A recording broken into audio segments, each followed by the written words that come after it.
Baik, bismillahirrahmanirrahim. Assalamualaikum warahmatullahi wabarakatuh. Alhamdulillahirrabbilalamin. Wabihi nasta'inu ala umuri dunya waddin. Wa ala alihi wa sahbihi ajma'in amma ba'du. Sebelumnya perkenalkan kami dari kelompok 6 yang beranggotakan Maulita Sari dan saya sendiri Zaki Erhamni. Di sini kami akan mempresentasikan sedikit tentang aliran-aliran klasik Ahmad bin Hambal dan Ibnu Taimiyah. Baik, masuk ke yang pertama, pengertian salaf. Salaf secara etimologi dapat diterjemahkan menjadi terdahulu atau leluhur.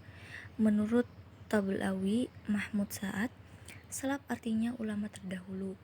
Salaf terkadang dimaksudkan untuk merujuk generasi sahabat, tabi'in, tabi'in, para pemuka abad ketiga Hijriyah, dan para pengikutnya pada abad keempat yang terdiri dari atas para muhaddisin dan lainnya. Salaf berarti pula ulama-ulama saleh yang hidup pada 3 abad pertama Islam.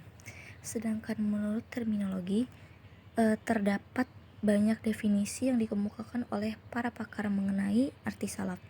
Di antaranya adalah menurut Asy-Syahrastani, ulama salaf adalah yang tidak menggunakan takwil dalam menafsirkan ayat-ayat mutasyabihat dan tidak mempunyai paham tasbih atau antropomorfisme.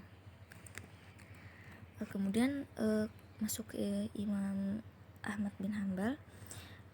Riwayat Ibnu Hambal, ia dilahirkan di Baghdad pada tahun 164 Hijriah atau 780 Masehi dan meninggal pada tahun 241 Hijriah atau 155 Masehi.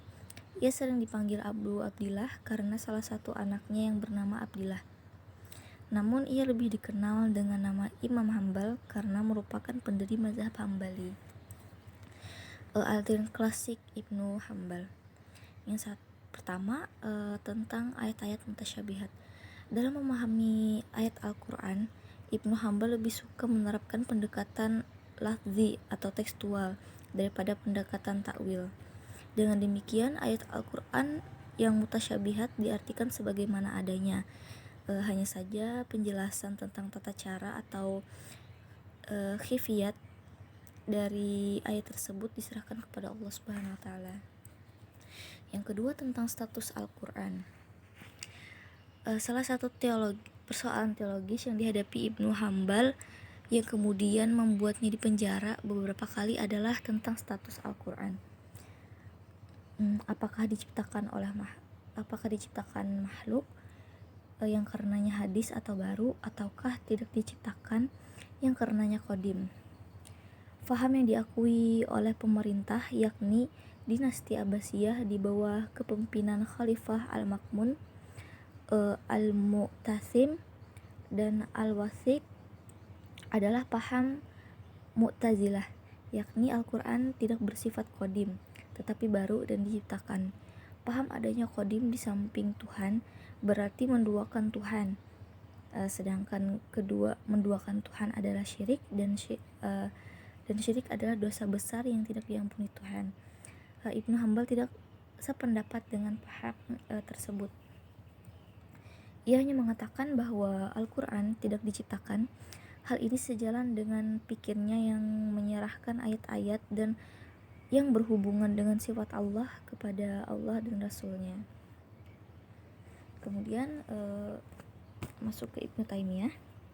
Riwayat nama lengkapnya adalah Ahmad Taqiyuddin Abu Abbas bin Syihabuddin Abdul Mahasin Abdul Halim bin Abdissalam bin Abdillah bin Abi Qasim Al-Khadar bin Muhammad bin Al-Khadar bin Ali bin Abdillah. Nama Taimiyah dinisbatkan kepadanya karena moyangnya yang bernama Muhammad bin Al-Khadar melakukan perjalanan haji melalui jalan Taima. Aliran klasik Ibnu Taimiyah. Ibnu Taimiyah tidak menyetujui penafsiran ayat-ayat mutasyabihat.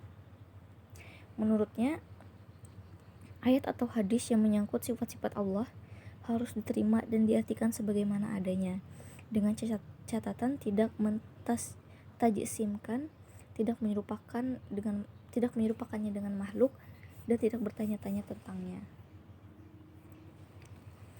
Dalam masalah sosiologi politik, Ibnu Taimiyah berupaya untuk membedakan antara manusia dengan Tuhan yang mutlak. Oleh sebab itu, masalah Tuhan tidak dapat diperoleh dengan metode rasional, baik metode filsafat maupun teologi. Begitu juga keinginan mistis manusia untuk menyatu dengan Tuhan adalah satu hal yang mustahil. Dikatakan oleh Watt bahwa pikiran Ibnu Taimiyah mencapai klimaksnya alam sosiologi politik yang mempunyai dasar teologi. Masalah pokoknya terletak pada upayanya membedakan manusia dengan Tuhan yang mutlak. Oleh sebab itu, masalah Tuhan tidak dapat diperoleh dengan metode rasional, baik metode filsafat maupun teologi. Begitu juga keinginan mistis manusia untuk menyatu dengan Tuhan adalah suatu hal yang mustahil. Baik, mungkin cukup sekian presentasi dari kami. Apabila terdapat kesalahan itu datangnya dari saya, dan apabila terdapat kebenaran itu datangnya dari Allah Subhanahu wa taala. Akhirul lakum. Wassalamualaikum warahmatullahi wabarakatuh.